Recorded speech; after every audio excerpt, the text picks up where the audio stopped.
너는 그렇게 하나님을 보여주는 삶을 살아야 된다라는 말씀입니다.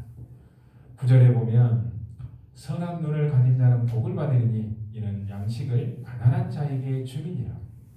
선한 눈을 가진 자는 그의 눈에 하나님의 눈으로 가득 차기 때문에 하나님의 눈에 있는 것이 보이죠. 하나님의 눈에는 누가 있을까요? 가난한 자가 있죠. 연약한 자들이 있죠. 외로운 자들이 있죠. 힘든 자들이 있죠. 힘없이 살아가는 자들이 있죠.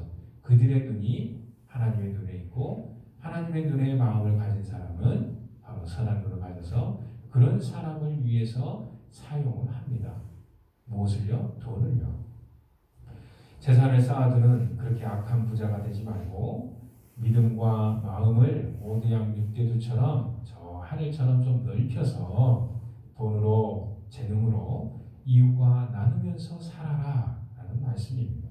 좀 관대한 삶, 나그네들을 선대하는 삶, 나 혼자만 먹고 살려고 하루 종일 애쓰는 그러다가 평생 80년, 90년 살지 말고 이제 좀 고개를 들어서 내 옆사람은 뭐 먹고 사는지 어떻게 먹고 사는지 오늘 밥은 먹었는지 추운 날에 보일러는 들어오는지 가스비 오르고 전기세 오르고 기름값도 올랐는데 내가 다니는 자동차 기름값만 걱정하지 말고 내 주변에 차 없이 걸어다니는 사람들 전기세는 내고 있는지 교회가 그런 거 돌아봐야 되지 않겠냐?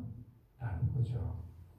10절의 말씀에 보면 거만한 자를 쫓아내면 다툼이 쉬고 싸움과 수욕이 그치느니라.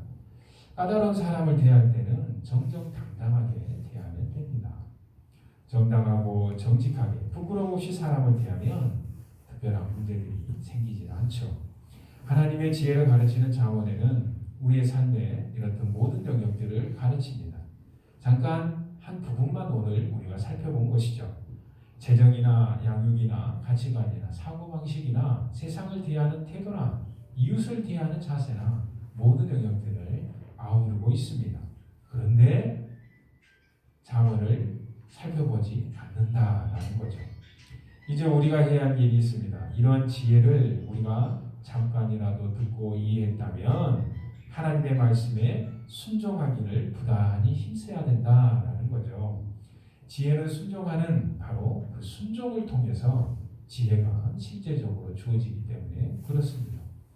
야고보서 1장 22절에 우리가 이렇게 하는 말씀, 너희는 말씀을 행하는 자가 되고 듣기만 하여서 자신을 속이는 자가 되지 말라. 자기 스스로 착각하면서 믿음이 좋다라고 생각하는 사람은 듣는 말과 행동이 다르죠. 하나님 앞에서 말씀을 행하는 자가 믿음이 좋은 자입니다. 듣기만 하고 가만히 아멘하고 있으면 그것은 순종하는 자가 아니겠죠. 어떤 분이 말씀하신 것처럼 신앙은 어디서부터 시작하느냐? 성도의 신앙은 아멘 이후부터 시작한다라고 그러시더라고요. 그런 것 같습니다. 하나님의 말씀이 세상을 사는 지혜가 특별히 좀 더 구체적으로 이 잠언에 기록이 되어 있습니다. 잠언을 가까이 하시길 주의 이름으로 축원합니다. 순종하지 않고 듣기만 하면 나 저 말씀 알아. 당연한 거지. 자기 자신을 속이는 겁니다. 인생 자체가 속임 감정이 되는 거죠. 풍성해 보이지만 문제가 끊이지 않는 그런 인생을 살게 됩니다. 고생은 고생대로 열심히 일하지만 열매가 없는 인생길을 살 수밖에 없습니다. 우리가 잠언의 지혜를 함께 들었으니 말씀대로 순종하여서 하나님의 지혜의 통로가 되는 그러한 교회 되길 주의 이름으로 축원합니다. 우리 함께 말씀 생각하며 한번 기도하겠습니다. 하나님 말씀의 지혜대로 전에 말씀드리듯이 아주 작은 개미이지만 개미로부터 내 인생길을 다시 한번 돌아보고 하나님께서 주신 그 지혜들을 다시 한번 살펴보고 정말 지혜로운 인생길을 살기를 소망합니다. 그런 교회 되기를 소망합니다. 우리에게 하나님의 지혜를 충만하게 내려주옵소서. 소망과 간구로 함께 통성으로 기도하며 나아가겠습니다. 하나님 아버지 감사합니다. 하나님과의 그 관계, 하나님을 경외하는 것이 지식의 근본이라고 말씀하셨는데 하나님을 더 사랑하게 하여 주옵소서, 더 순종하게 하여 주옵소서.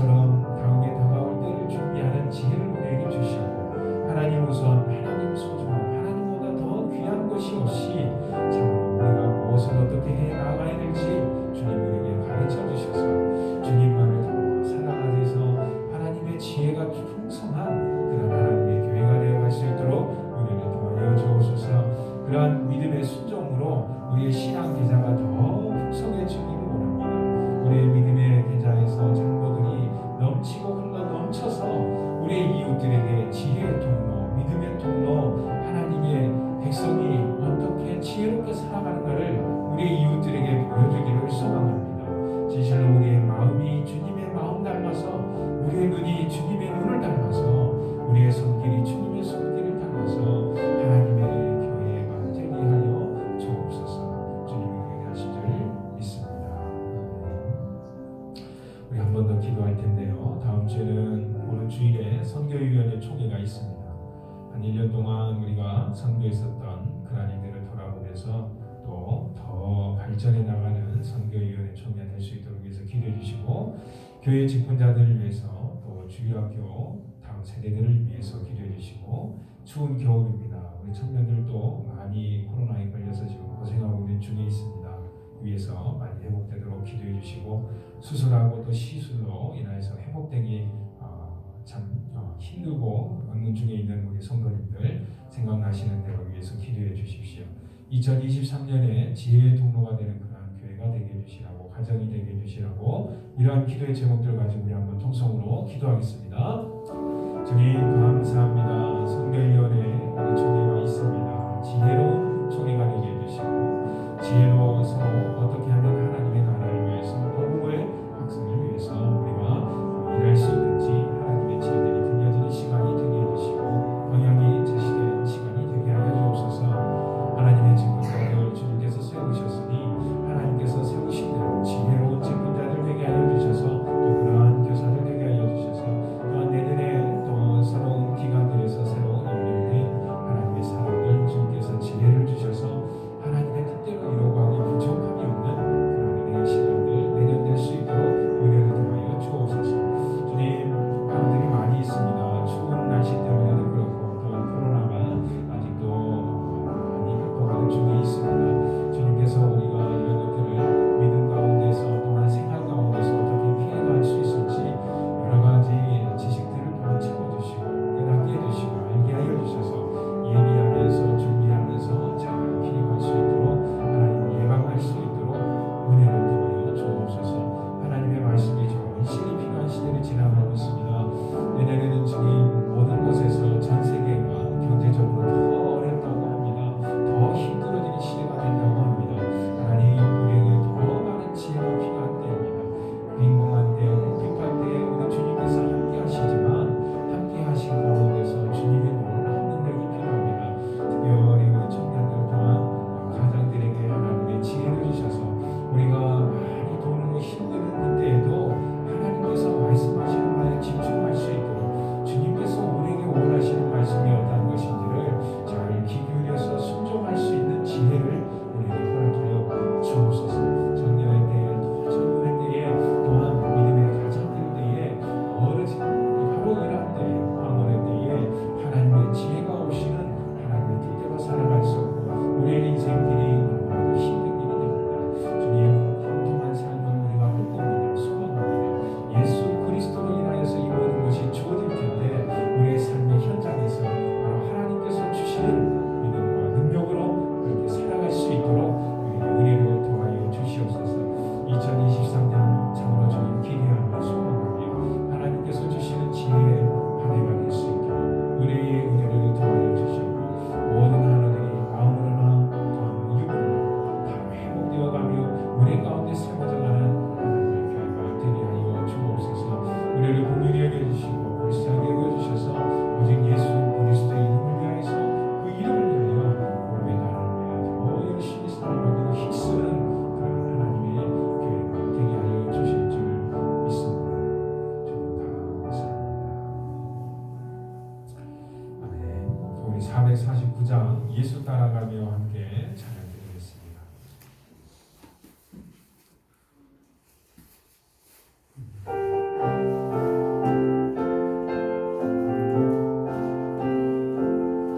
예수 따라가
순종하는 자를 은혜 풍성케 하시리라.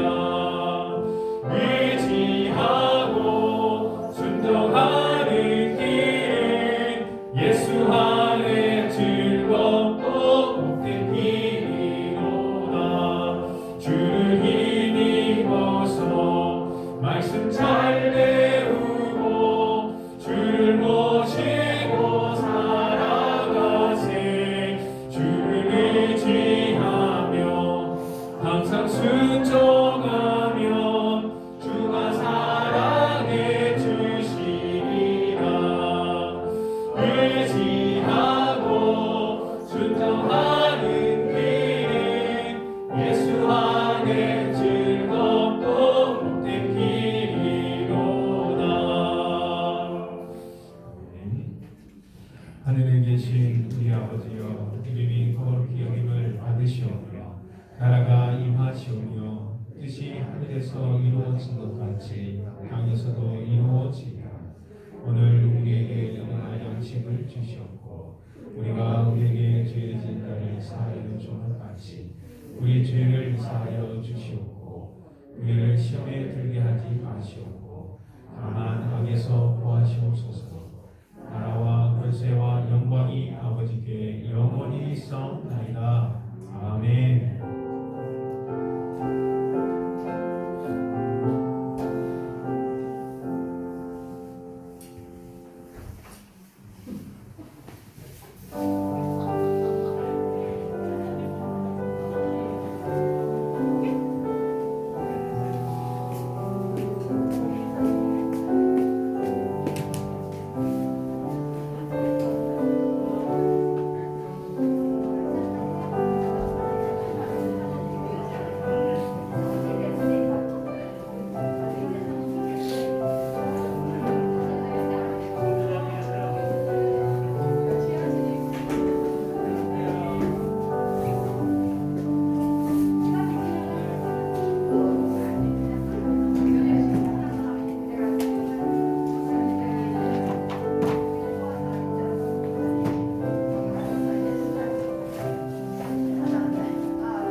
함께 찬양으로 나가겠습니다. 찬송가 104장입니다. 포도주서 임마누엘 104장 함께 찬양드리겠습니다.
아멘. 427장 마음 가난한 사람 복이 있나니 함께 찬양하겠습니다.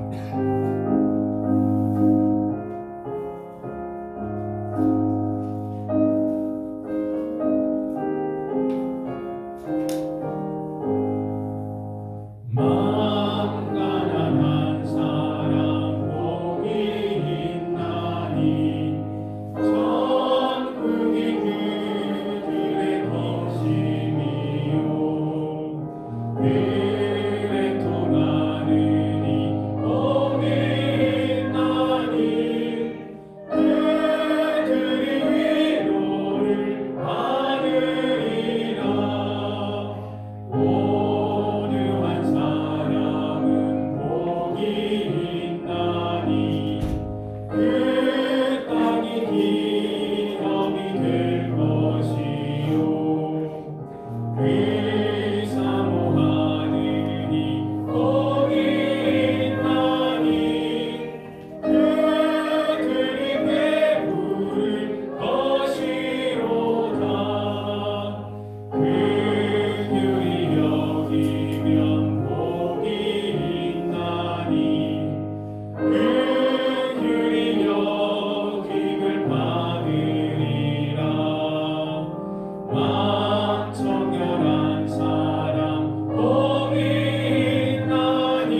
말씀 함께 보겠습니다.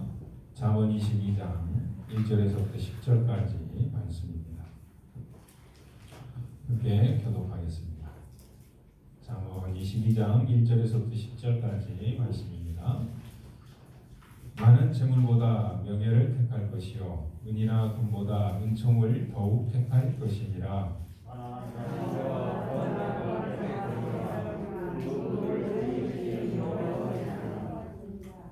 슬기로운 자는 재앙을 보면 숨어 피하여도 어리석은 자는 나가다가 해를 받느니라.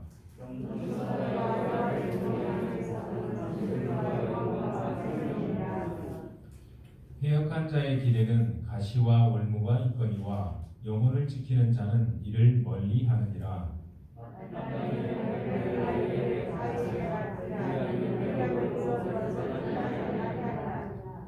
부자는 가난한 자를 주관하고 빚진 자는 채주의 종이 되느니라.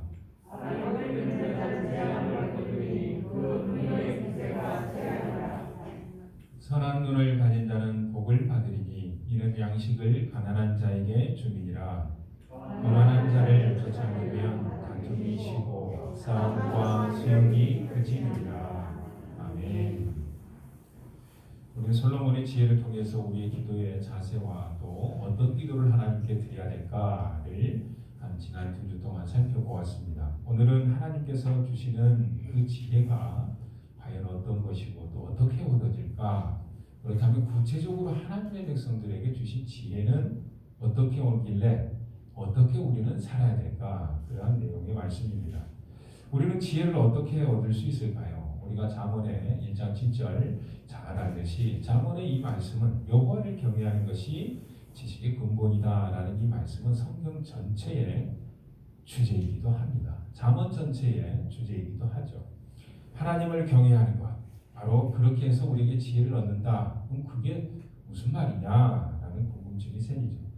하나님께로부터 오는 지혜는 그러면 우리가 지혜를 만약에 하나님께 주셨다. 그러면 어떻게 사용을 해야 될까? 어디로 흘러갈까 생각을 합니다. 우리의 이웃들이 하나님의 지혜를 맛보는 그러한 우리가 지혜의 통로가 되어야겠다라는 것이 오늘 말씀입니다. 우리에게 필요한 지혜들이 많이 있는데 과연 어느 정도가 필요할까요? 오늘 성경의 말씀에서 잠언에서는 이렇게 말씀합니다. 우리의 인생 가운데 잘 주의해서 관찰해 보면 이 세상에 아주 작다 할 수 있는 사람이 거의 생각하지도 않는 개미가 있는데 그 개미를 보면 우리에게 그 정도의 지혜만 있어도 하나님의 뜻으로 사는데 부족함이 없다라고 말을 합니다. 도대체 그게 무슨 말입니까? 잠언 6장 6절에서 8절에 게으른 자여 개미에게 가서 그가 하는 것을 보고 지혜를 얻으라. 개미를 보고 지혜를 얻으라라고 말하죠. 개미는 두려움도 없고 감독자도 없고 통치자도 없을 때 먹을 것을 여름 동안에 예비하며 누가 시키지 않아도 그렇게 자기 인생 길을 예비하는데 하물며 생각할 줄 아는 두뇌를 가진 인간아 너 죽음 다음을 준비하지 않는다고? 개미만 또 못하구나 라는 거죠. 예비하며 추수할 때에 양식을 모으느니라. 우리 인생을 어떻게 살까? 하나님의 백성들은 개미처럼 부지런히 살아야 됩니다. 또 미래를 대비하면서 살아야죠. 잠언 30장 24절 25절에 가면 땅에 작고도 가장 지혜로운 것 넷이 있나니 힘이 없는 종류에 먹을 것을 여름에 준비하는 개미와 그렇습니다. 개미 하나만 잘 주의 깊게 살펴봐도 하나님께서 지으신 개미도 저렇게 사는데 개미의 인생이란 건 하나님께서 개미를 지을 때는 이렇게 살라고 개미를 만드셨구나. 그러면 나는 왜 만드셨을까? 그렇죠. 그게 하나님의 지혜의 시작입니다. 개미로 태어나서 개미는 자기가 무엇을 하며 어떻게 살아야 할지 마땅히 알고 있죠. 마찬가지로 사람도 자기가 이 땅 가운데 태어나서 무엇을 하고 어떻게 살아야 할지를 마땅히 알아야 된다. 그게 뭐라고요? 지혜. 하나님을 경외하는 것이다 라는 것이죠. 인생의 시절에 따라서 수많은 때를 우리는 살피는 지혜가 필요합니다. 통찰력, 분별력이라고도 하죠. 마찬가지로 지혜로운 사람은 세상에서 믿음으로 신실하게 살아가는 그 인생을 사는 법, 그것을 알고 있죠. 예를 들어 보면 혀를 길들인다든지 내 만족을 잠시 미룬다든지 절제죠. 탐욕을 통제할 줄 안다든지 고난을 견디는 방법들을 배운다든지 이런 것들이 수많은 지혜의 모습들입니다. 인생살이는 우리의 지혜가 필요한 상황을 계속 만납니다. 우리 자녀들을 한번 생각해 보십시오. 우리 자녀들 중에 한 명 있으면 뭐 조금 얘가 그렇지만 2명 이상 계신 분들은 큰 놈하고 작은 놈하고 꿈이 같은가요? 다른가요? 성격이 같은가요? 다른가요? 먹는 것이 같은가요? 다른가요? 전부 다 다르죠. 다 다릅니다. 중고등부 학생들 우리 같이 회식하거나 그럴 때, 특별히 수련회 때 청년들도 그렇죠. 식당에 가서 그래 먹을 거 주문해라 그러면 한 10명 가면 메뉴가 주문이 몇 가지가 나올까요? 10가지가 나옵니다. 똑같은 거 전부 하나 시키질 않아요. 그만큼 내가 자녀를 볼 때 큰애 다르고 작은애 다르고 다 달라요. 근데 그걸 보면서 개미의 지혜를 배워야 되는데 시끄러. 니네는 그냥 내 마음대로 다 내 말 따라 라고 하면 지혜가 없다라고 하죠. 그러면 어떤 결과가 일어나나요? 자녀와 대화가 안 되죠. 소통이 안 됩니다. 그러면 어떻게 됩니까? 자녀의 인생길을 막는 사람이 자녀가 아니라 부모가 되는 가정이 되는 거죠. 간단하게 제가 얘기를 했습니다만 무슨 얘기인지 잘 아시리라 생각합니다. 오늘 내게 필요한 지혜는 뭘까? 오늘 이 기도에 우리가 간구해야 할 지혜는 어떤 지혜들일까? 지혜는 가만히 앉아서 있는다고 해서 얻어지는 것이 아닌 개미처럼 자기의 일생을 부지런히 살펴보면서 삼원이라는 말씀은 하나님의 백성들을 향한 지혜로운 그 삶을 가르쳐주는 말씀이죠. 오늘 한번 일단 특별히 제가 얘기했듯이 바로 지혜는 하나님과의 관계에서 시작이 된다라고 말씀을 합니다. 여호와를 경외하는 것이 지식의 근본이다. 달리 말해보면 내 생각과 내 경험이 지식의 근본이 아니다라는 거죠. 이 말씀은 말씀드렸듯이 잠언 31장에 있는 우리의 전체의 주제이기도 하죠. 여기 안에 있는 잠언에 들어있는 이 모든 말씀들을 잘 살펴보고 듣고 그렇게 살아라라는 겁니다. 왜냐하면 하나님께서 우리를 창조하셨고 우리를 더 잘 아시기 때문에 그렇다라는 거죠. 하나님 아버지께서 하늘의 지혜를 주시는 그 방법을 단 한마디로 가르쳐 주시는데 그것이 바로 여호와를 경외하는 것이다. 너가 하나님을 경외해 보면 그렇게 살다 보면 잠언에 있는 말씀들이 한마디 한마디가 다 이해가 될 거야 라는 말씀이죠. 그러므로 하나님을 경외하지 않는다. 그것은 지혜가 없는 삶이다. 하나님을 경외하지 않고서 인생의 지혜를 얻는 길은 없고 하나님께서 기뻐하시는 인생을 살 방법 또한 없다라는 겁니다. 그래서 먼저 우리가 주님께 나아가서 주님을 갈망해야죠. 주님께서 오늘 나의 인생길과 우리의 가정과 우리 자녀를 비춰주시라고 지혜를 간구해야 되는데 그 첫 번째가 어떻게 행동하는 거냐? 바로 모든 삶의 영역에서 하나님을 경외하는 삶으로 나아가라라는 말씀입니다.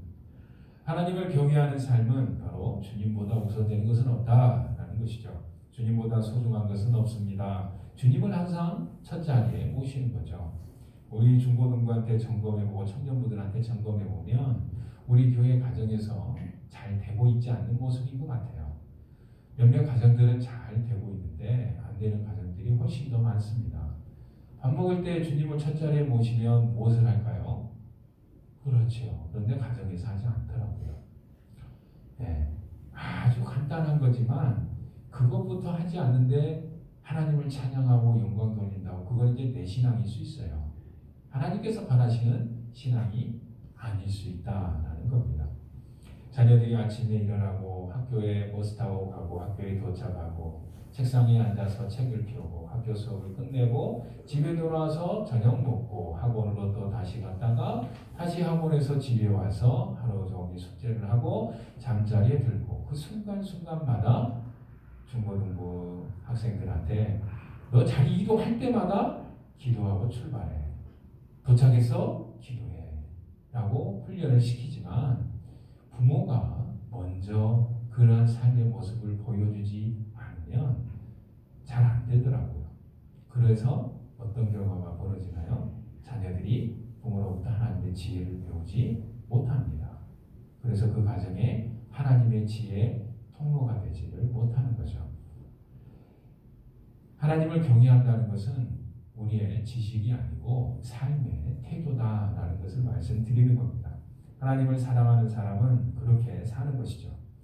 잠언 1장 7절에 다시 한번 보면 여호와를 경외하는 그 지식의 근본을 미련한 자는 지혜와 훈계를 멸시한다.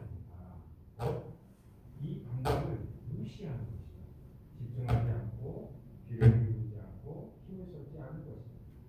자기 자신을 믿는 것만큼 어리석은 인생은 없다라고 하나님께서는 말씀하시는데 자기 자신을 그렇게 생각하지 않는다라는 겁니다. 잠언 3장 5절 말씀에 너는 마음을 다하여 여호와를 경외하고 신뢰하고 내 명철을 의뢰하지 말라. 너의 경험 의지하지 말라. 네가 배운 지식 의지하지 말라. 하나님은 그거보다 훨씬 더 뛰어나시니까. 3장 7절에 보면 스스로 지혜롭게 여기니 말지어다라고 말씀을 합니다.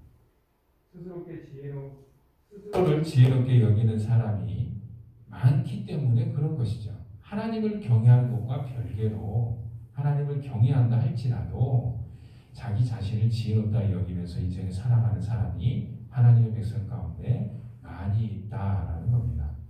솔로몬은 모든 사람들보다도 더 지혜로웠지만 그 지혜로움은 자기 자신의 어떤 이해력이나 경험이나 이런 것들을 신뢰하는 것이 아니었다라는 겁니다. 잠언 12장 15절에 보면 미련한 자는 자기의 행위를 바른 줄로 여기나 그렇습니다. 내 생각과 나의 삶의 태도, 내 선택, 내 판단이 참 바르다, 옳다라고 너무 확신을 가지지 마십시오. 말씀이 기준이 돼야 됩니다. 말씀이. 이 상황에서는 이렇게 하고 저 상황에서는 저렇게 하는 것이 인간의 도리 또는 사회상규, 관습 그런 것들은 하나님의 말씀이 아니죠. 하나님의 말씀에 비춰볼 때 이 상황에서 어떻게 해야 할까 생각하고 선택하고 결정하는 것이 하나님의 지혜인 것이죠. 말씀이 어떻게 말씀하시는지 관심이 없으면 아무 생각 없이 우리의 인생에 선택을 하고 결정을 하고 행동을 합니다. 내 기준에 맞추면 모든 불법적인 행위도 다 정의롭게 돼요. 왜냐하면 내가 보기엔 다 맞아 보이니까. 저 사람은 왜 저럴까? 저 사람이 틀렸다고 생각하지 내가 틀렸다라고 사람은 생각하지 않기 때문에 그렇죠. 특별히 하나님의 백성들의 삶에서 어느 영역에 수많은 하나님을 경외함 이런 것들이 필요할까? 너무 범위가 넓지만 오늘의 말씀에 이 본문으로 돌아가 보겠습니다. 특별히 제가 선정한 것은 돈이죠. 잠언 3장 9절에서부터 10절 말씀에 내 재물과 내 소산물의 처음 익은 열매로 여호와를 공경하라. 하나님께서 우리에게 재물과 열매를 주신 그 수고의 땀을 기쁨을 주신 이유가 뭐냐? 하나님을 공경하게 하기 위해서다 라고 말씀을 하고 있습니다. 그리하면 내 창고가 가득히 차고 내 포도즙 틀에 내 새 포도즙이 넘치리라. 돈은 우리 신앙의 바로미터이죠. 측정 기준 중 하나입니다. 돈을 대하는 태도를 보면 100마디 말보다도 그 사람의 신앙을 정확하게 판단할 수가 있습니다. 주님께서 우리에게 말씀하시길 마태복음 6장 24절에 하나님과 재물을 겸하여 섬길 수가 없다라고 하셨죠. 돈이 하나님을 대체할 수 있을 정도의 강력한 힘을 가지고 있대 그것은 우리에게 인간에게 있어서는 마치 신과 같다라는 말씀이죠. 그만큼 우리가 돈을 이야기하고 돈을 다룰 때는 주의해야 한다라는 겁니다. 돈을 향한 욕망은 매우 큰 경계가 필요하다라는 말씀이죠. 돈은 자기의 힘을 사용해서 돈을 섬겨라 라고 우리에게 나도 모르는 사이에 우리의 주인으로 자리를 잡습니다. 돈의 영향력이 참으로 대단하지 않은가요? 오늘 설교의 제목을 한번 보십시오. 믿음을 설명하는데 은행 계좌, 돈으로 비유를 하고 있습니다. 뭔가 새로운 좀 경각심이 들 수 있는 제목이기도 하죠. 마음을 다해서 하나님을 경외하는 것보다 마음을 다해서 돈을 경외하는 것이 우리의 인생길은 아닌가 한번 질문해 보자라는 거죠. 그렇게 살면 하나님께서 판단하실 때 그런 인생길에는 하나님의 지혜가 없다, 또 복이 없다, 지혜의 통로가 될 수 없다라고 말씀하십니다. 주 예수 그리스도의 십자가와 죽음과 부활, 그 영생의 능력들을 경험한 백성들은 그렇게 살지 않는다는 것이죠. 십자가를 경험한 백성은 돈으로 하나님을 섬기는 지혜를 배우는 것이지 돈을 섬기지 않습니다. 돈을 경외하는 삶이 아니라 돈으로 하나님을 섬기는 지혜를 얻는 그러한 교회 되기를 축원합니다. 우리가 가진 모든 재산과 소유물 이란 것은 주님으로부터 온 줄 믿습니다. 이것을 아는 것이 하나님의 지혜이죠. 이런 지혜가 없으면 돈에 벌벌 떨게 됩니다. 돈이 적으면 벌벌 떨고 돈이 많으면 교만해지게 되죠. 모든 선택과 결정을 무엇에 따라서 하게 될까요? 돈에 있고 없음에 따라서 결정하게 됩니다.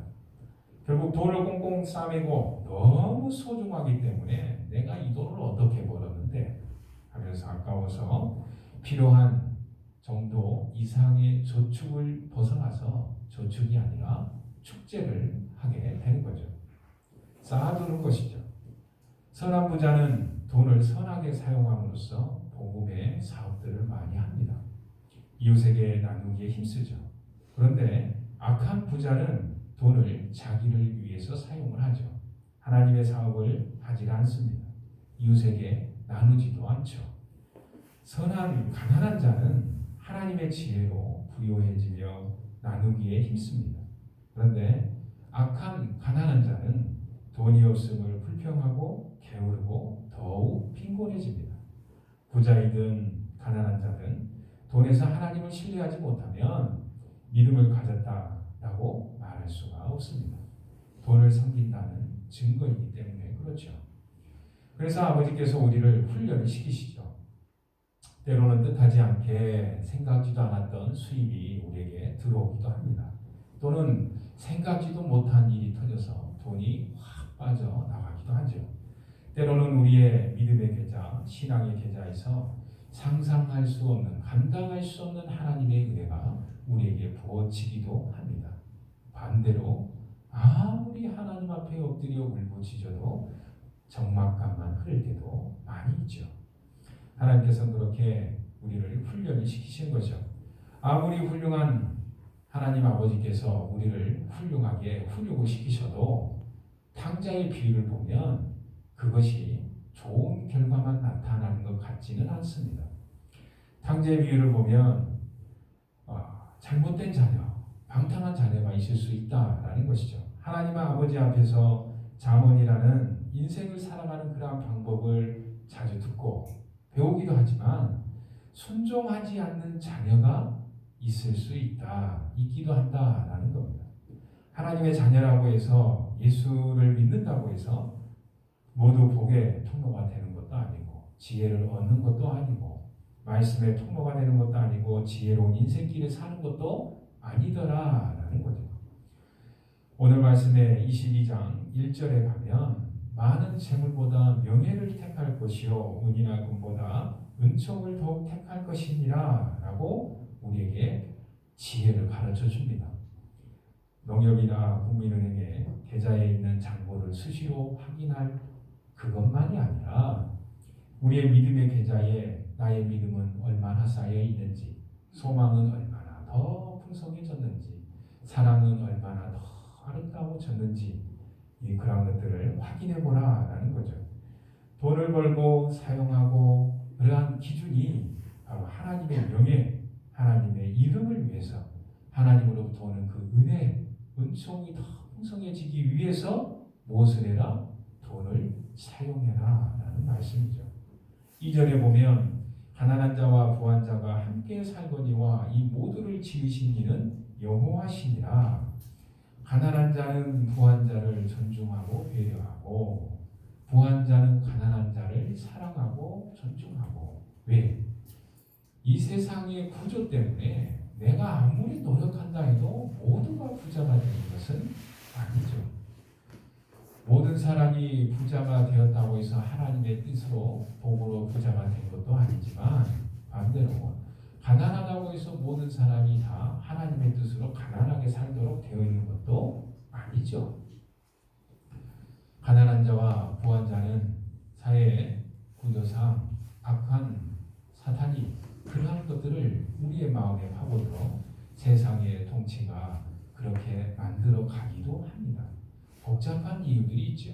그러나 그 모든 것들을 주관하시는 하나님이시기 때문에 하나님을 사랑하고 이웃 사랑하는 대원칙의 말씀을 비해 볼 때 가난한 자는 부한 자를 존중하고 부한 자는 가난한 자를 멸시하지 말아라 라는 겁니다.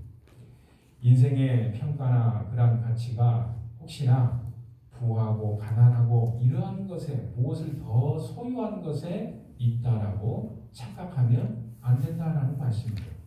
아파트 평수가 안 늘고 아파트 값이 올라가고 냉장고나 텔레비전이나 자동차나 그러한 것들이 더 새로운 것, 최신 것으로 내가 소유하고 있다고 해서 가난한 것도 아니요 부한 것도 아니다라는 겁니다. 하나님 앞에서 그러한 것들로 내가 하나님의 자녀가 되는 것도 아니다라는 겁니다. 신앙 계좌에 이러한 것들이 남아있는 것도 아니다라는 거죠. 예를 들어서 300에서 한 400만 원 하는 냉장고를 샀다고 해봅시다. 그걸로 인하여서 좋아하는 자기 자신의 삶을 돌이켜보면 혹시 이런 생각이 들지 않나요? 아, 나는 이 정도로 만족하는 그릇이구나. 결국은 내가 300만 원, 400만 원의 냉장고 그 정도에서 만족하고 그 정도가 만족이 되면 하나님 없이도 살 수 있는 사람일 수 있겠구나. 금액을 좀 더 키워볼까요? 주식을 하거나 또는 아파트 값이 오르거나 또는 다양한 이유로 우리가 중에는 이 정도의 금액은 없는 분으로 아는데 내일 갑자기 로또 한 4, 50개 당첨돼가지고 100억, 500억, 1000억의 부자가 됐다고 생각을 해봅시다. 기분이 어떻습니까? 매우 좋죠. 근데 그 다음에 드는 질문은 그 다음에도 나는 하나님을 필요로 할까? 라는 겁니다. 하나님 없이도 살 수 있는 인생이 되지 않을까?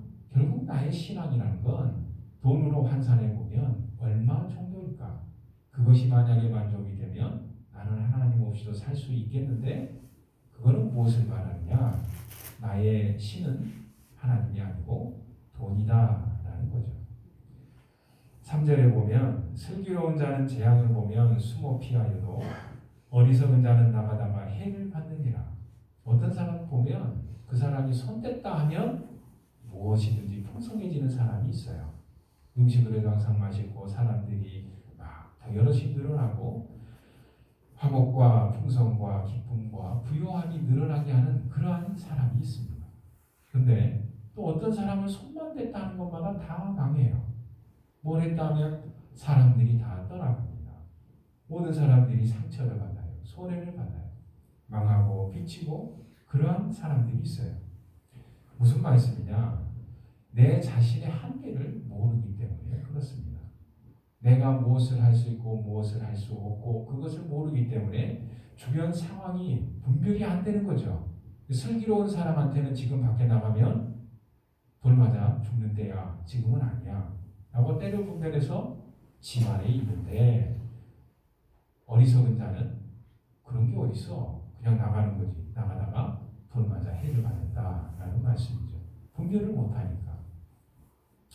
자기를 살피는 지혜가 없다라는 걸 말씀하는 겁니다.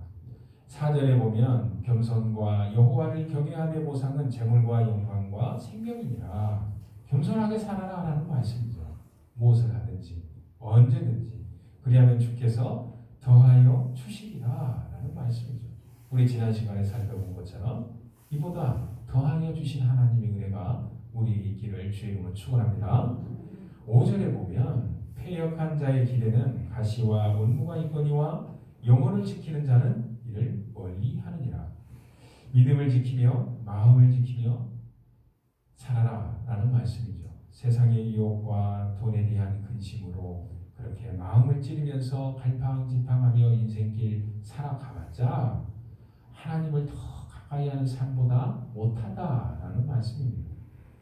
깨어있어서 혹시나 내가 패역한 길로 내 믿음의 세상의 유혹의 가시들로 내가 내 믿음을 찌르고 있지는 않은가. 그렇게 항상 확인하면서 살아라라는 말씀입니다. 6절에 보면 마땅히 행할 길을 나에게 가르치라. 은혜하면 늘고도 그것을 떠나지 아니하리라. 자녀에게 하나님의 지혜를 가르치라라는 말씀이죠.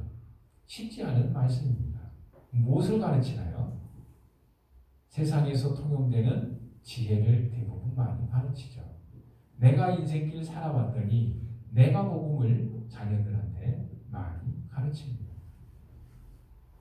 하나님의 말씀이 이런 상황에서 어떻게 너에게 말씀하시는 것 같아?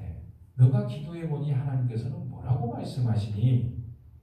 라고 자녀에게 가르치는 부모를 만나보기가 쉽지가 않은 때입니다. 하나님의 말씀이 어떻게 이루어졌는지 그 말씀을 열심히 배우고 내가 먼저 살아야겠죠. 부모인 내가 그렇게 살고 거기에서 하나님의 지혜를 얻고 그것으로 얻은 지혜를 자녀들에게 가르쳐야겠죠. 7절에 보면 부자는 가난한 자를 주관하고 빚진 자는 채주의 종이 되느니라. 빚지는 것도 불편하라 그 말씀이 재단을 또한 지혜롭게 관리할 줄 알아야겠죠. 부자가 되는 데는 돈을 벌고 알아야 뿐만 아니라 돈을 잘 사용할 줄도 알아야 됩니다. 돈을 벌 줄도 알고 사용할 줄만 알아서는 부자가 되지 않고 돈을 잘 관리할 줄도 알아야 됩니다. 이 모든 것들이 다 필요합니다. 8절에 악을 뿌리는 자는 재앙을 거두리니 그 분노의 기세가 쇠하리라. 악을 뿌리면서 다니는 사람이 있어요. 네, 있어요. 악하게 하지 말고 보복하려 하지 말고 갚아주려 하지 말아라. 그렇게 인생에 사는 것은 하나님의 지혜의 모습이 아니다라는 겁니다. 가난한 자가 보이면 나보다 힘이 좀 더 약해 보이면 나보다 조금 못하는 듯 보이면 나보다 좀 더 어쩌어쩌 보이면 바로 갑질을 하는 거죠. 가난한 자에게 특별히 약해 보이는 자들에게 그렇게 사는 것은 하나님의 지혜가 아니고 하나님 앞에서 의롭게 살아야 된다. 누구에게도 부끄럽지 않게